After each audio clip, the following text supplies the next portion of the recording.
Hello, brilliant and embodied souls. My name is Kim. Welcome to or welcome back to my channel. I have a fun and potentially spicy video for you today. We are going to talk about tarot trends that are hot and not for me. Buckle up. um, some disclaimers. This probably isn't going to actually be all that spicy. So if you're truly looking for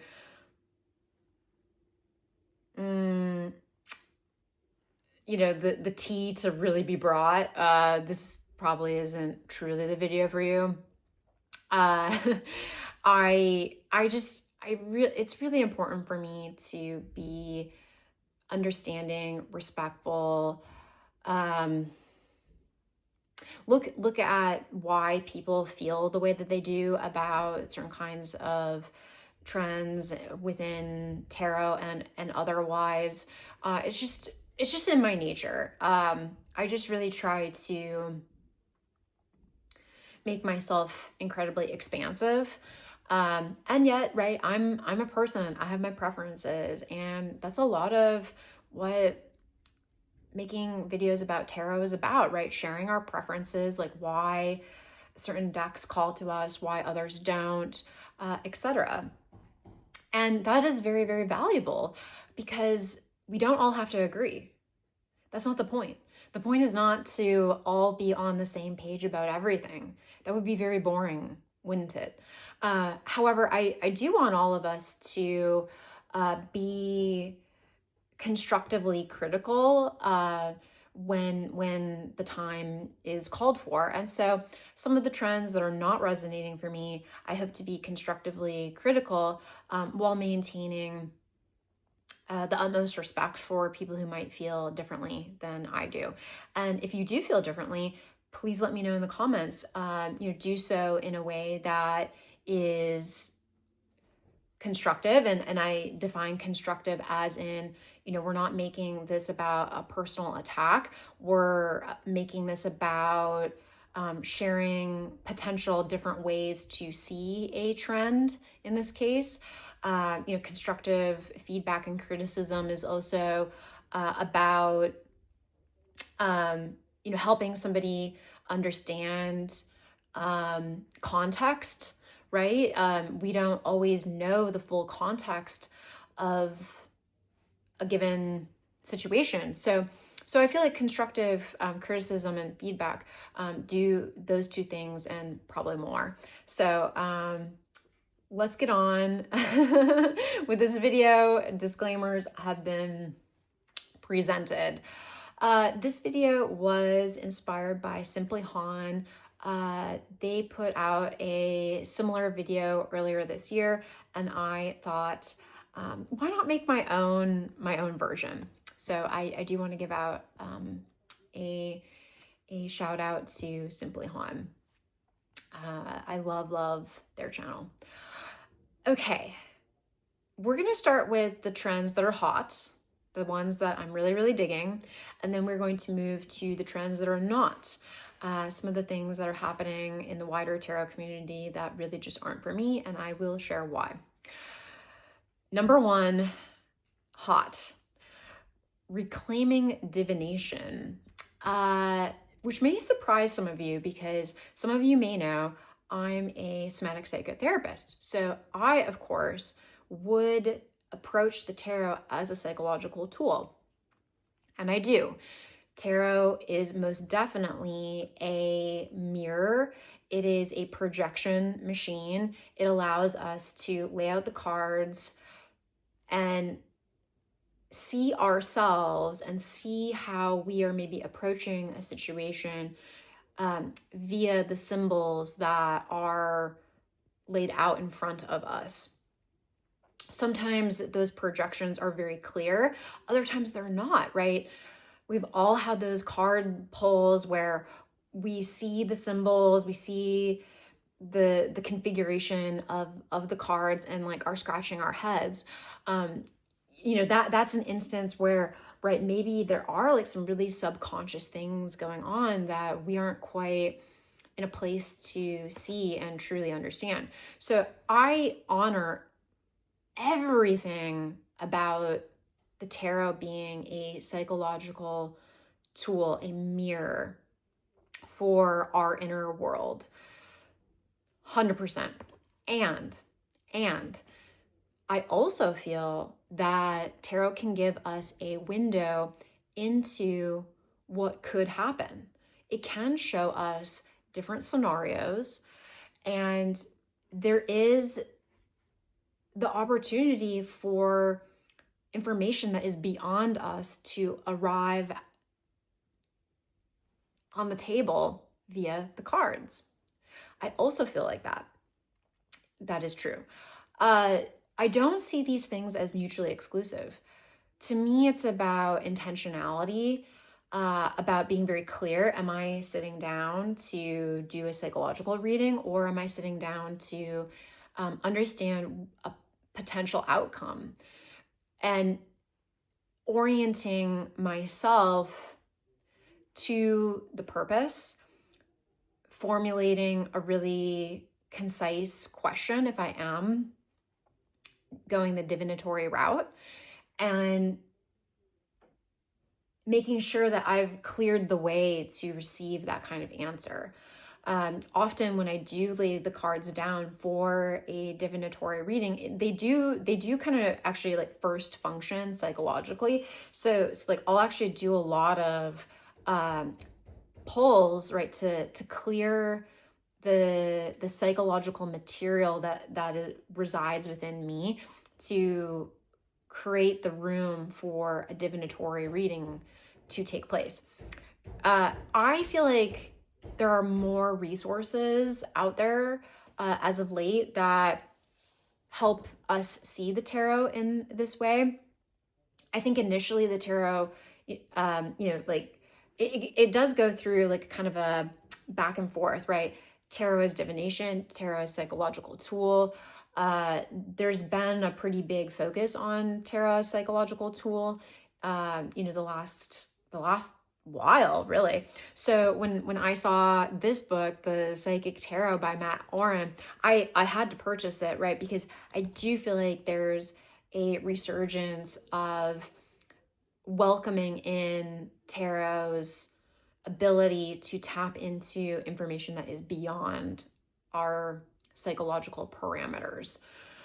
So that is my number one hot trend. I love seeing this.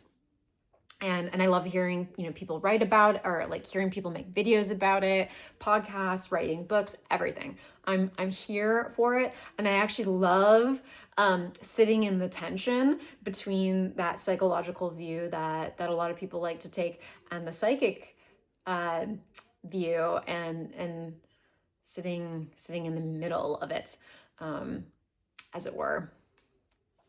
Okay, hot trend number 2, exploring creative uses of the tarot. I feel like people are broadening their work with the cards and doing a lot of like really, really creative things, playing games with the tarot, which was, of course, how historians think it did originally come to be. Right, the first Italian decks were probably used as some kind of card game.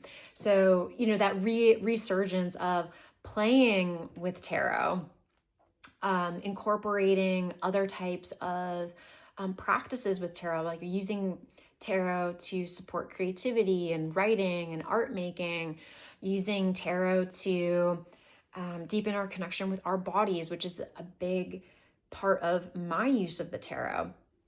So I see a lot of people, here on TarotTube creating content that helps us work with our cards beyond that divination framework, as well as beyond that psychological framework, and moving the practice into new frontiers. And I find that to be incredibly exciting and very, very thrilling. I'm so here for it. Okay, hot trend number 3, focus on studying decks. As of late, I've seen, again, people posting content about taking a deck and really, really deep diving with that deck, spending a lot of time with it, doing a whole study journal around the deck, exploring the intricacies of how the cards in a particular deck may relate to each other. It does feel like people want to deepen their relationship with some of the decks in their collection and maybe purchase fewer decks by way of deepening relationship with what they have in their collections. So I see a lot of that kind of or more of that kind of content being created, which makes it feel like a of the moment trend and something that people are exploring more. I would actually love to do this trend myself. There are a couple of decks that have felt very intimidating to me and would require this kind of study to truly build a relationship with. So maybe I'll do a video in the near future and figure out how to do some kind of poll or something. What deck should I study? That could be kind of fun. If you are studying a particular deck, please let me know down in the comments. I love seeing like what people are really gravitating towards in terms of study decks. It's a really interesting topic for me. Okay, number 4 in terms of hot, photography decks. I've been seeing a lot of decks that are based off of photography and loving them. One of my all-time favorite, not one, my all-time favorite tarot deck, right? Circle of Doors is a beautiful photography deck. There is multiple exposure photography going on here. So the images are very liminal and complex and dreamy. So it's not a straight up traditional photography deck per se, but all of the images are original photography. There are many other decks out there that are original photography, and I've been finding myself really drawn to them. It's a trend that I'm super into. And when I do say photography decks, I'm not talking about collage decks as a heads up. I do make a distinction between photography decks and collage. Collages uses photography, can use photography among many other materials, but that's just it, right? Collage incorporates all kinds of image sources and kinds of images. Here I'm just talking like photography. Another amazing photography deck that has just been blowing my mind, the Death Duel Oracle.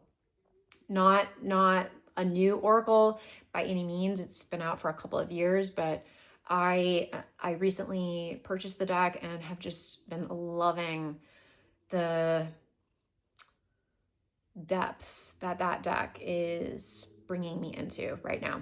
And that's abstract photography. Yeah, such a cool trend. Okay, let's move into the trends that are not for me. Here we go. Okay, my number 1 not for me trend. I actually didn't really put these in order, by the way. So, my number 1 not for me trend is found art decks.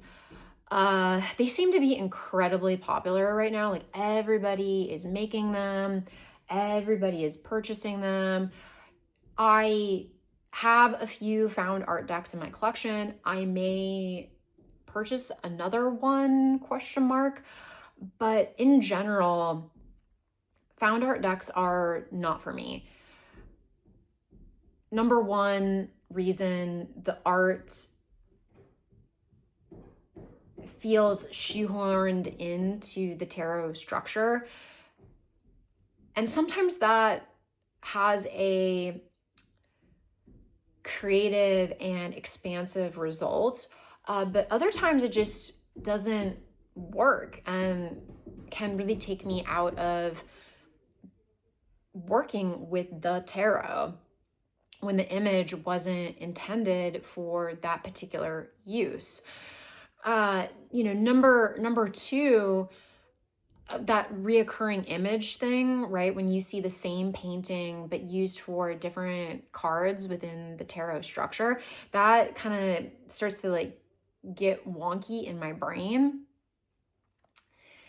And then three, right? It just feels like everybody's doing it. And I get why the art is amazing, right? It is fine art.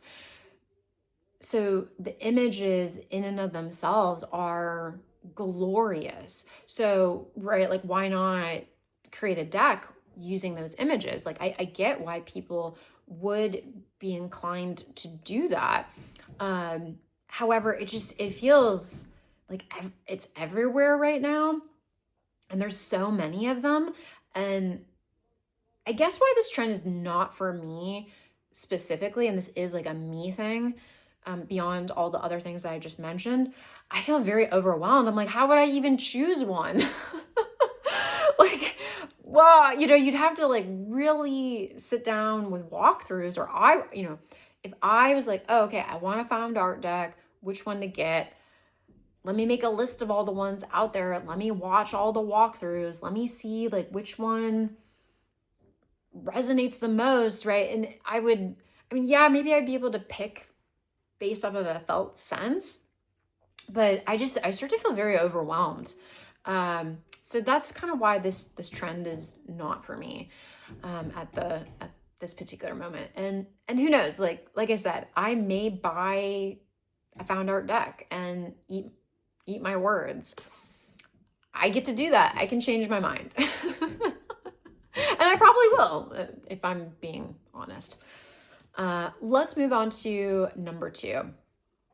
So there does seem to be a trend within the witchcraft, magic, and tarot community with folks wanting to work with Mother Mary, Mary Magdalene, Sophia, some of the other maybe like Gnostic,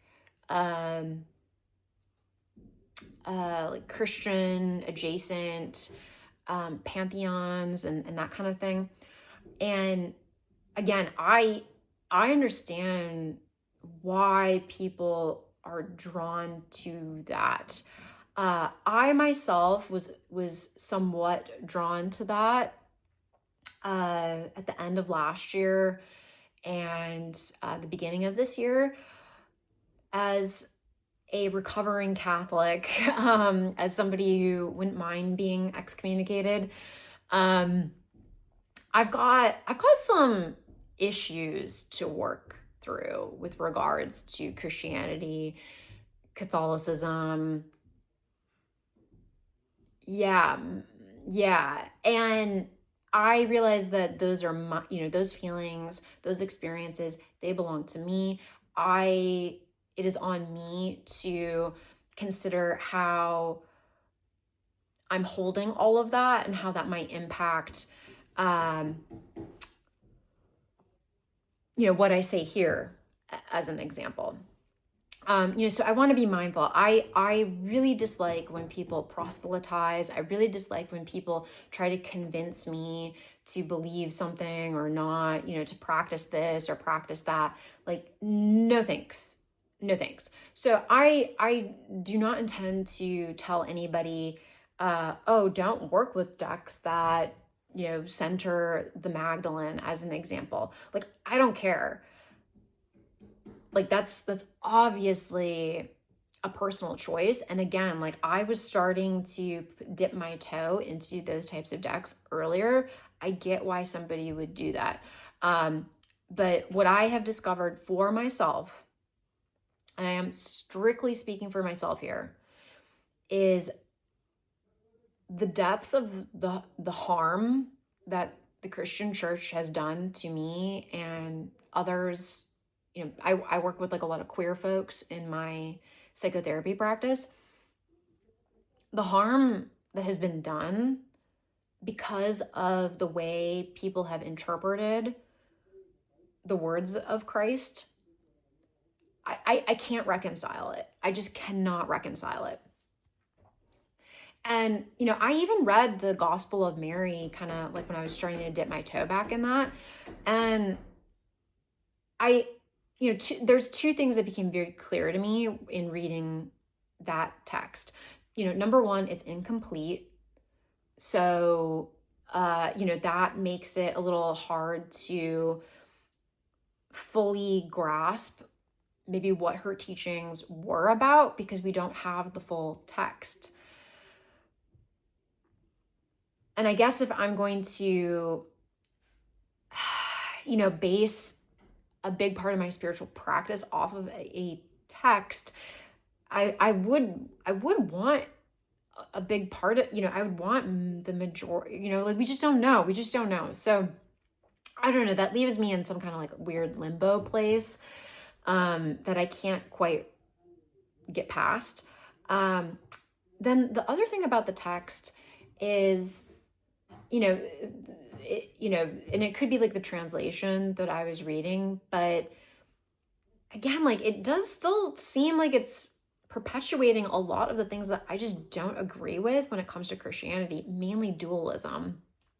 There's a lot of dualistic philosophy within that text. And just because it was delivered or centers a woman doesn't make it a great text. Yeah, okay, you can come for me. You can come for me. At any rate, this just doesn't resonate as you can see. I can't get past a lot of the central issues that, again, whether they were intended to be there or they are outcomes of systems of power that corrupted and appropriated what Christ and his disciples were really about, like that I can make space for that. Like, but it's just too much. The chasm just feels too big to me. So this trend is not for me.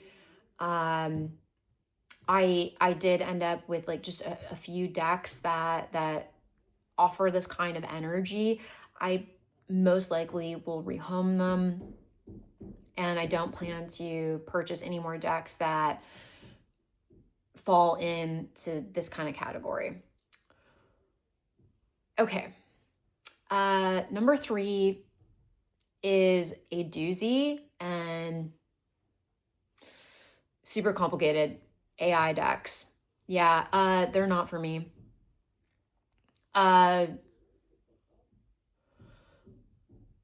I will cite just 2 reasons in this video because this probably warrants an entire video. Reason number 1, the art itself. It feels hollow. There's something missing within the art. And I feel it. I feel there's an emptiness. And I feel that way about decks that can sometimes be like, just like too pretty to be like, I don't know. I like a little grit. I do. But of course I own all kinds of like really, really beautiful decks. So I guess I'm a hypocrite.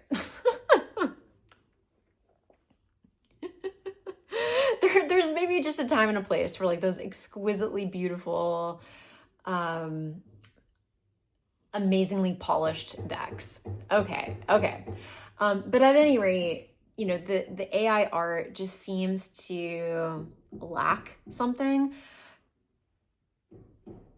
So there you go. Reason number 2 are some of the ethical issues. AI images and AI writing, and they are able to generate images because of all of the humans prior to, you know, whatever year this all started, creating art, the human labor and skill and soul that went into all of those prior works just gobbled up by tech companies, just gobbled up, right? And reappropriated and sometimes misappropriated, right? Because none of these people have been compensated for their work being used to create these models. I find that very disturbing, and I'm not okay with it. I mean, I do recognize, and like this is where it gets complicated. Like I do recognize that there are potential amazing uses of AI in the future, you know, particularly in medicine. That's a big area where this technology could really help humanity. But like all tools, like AI is in the hands of, you know, it depends, the way it's used depends on the person using it, right? And I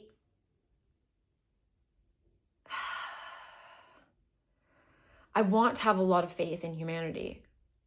I adore humans. I adore humans. However, there's a lot of complexity going on here, and it just comes down to me wanting to support small creators, support artists who have honed skills, support even people like myself where you know, I'm not a artist who has had formal training. I am a dabbler. I plan to put out a deck in the near future that is using a lot of photography, but I'm not using AI. You know, I spent hours upon hours, like really diving into the photography needed to create my vision. And I didn't, you know, my heart was really put into that process. So AI decks feel devoid of that heart, and they are not for me for that reason.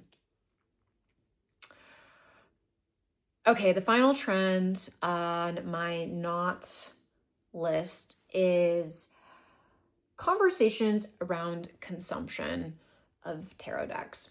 I'm just a touch tired of those conversations. It seems so personal, right? Like, what is too much to me could be not enough for you, and vice versa.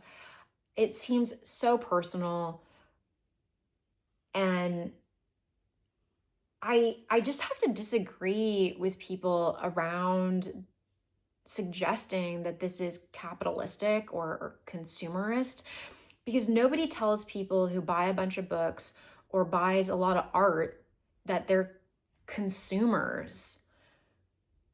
And I've heard people talk about that, right? Who sort of are on one side of this like kind of consumption discussion. They recognize that tarot has a lot of soul. It's a book of life. So the fact that we would have many books of life, aka many decks, isn't a problem for them. And I reside on that side of this conversation. And that's just the book analogy.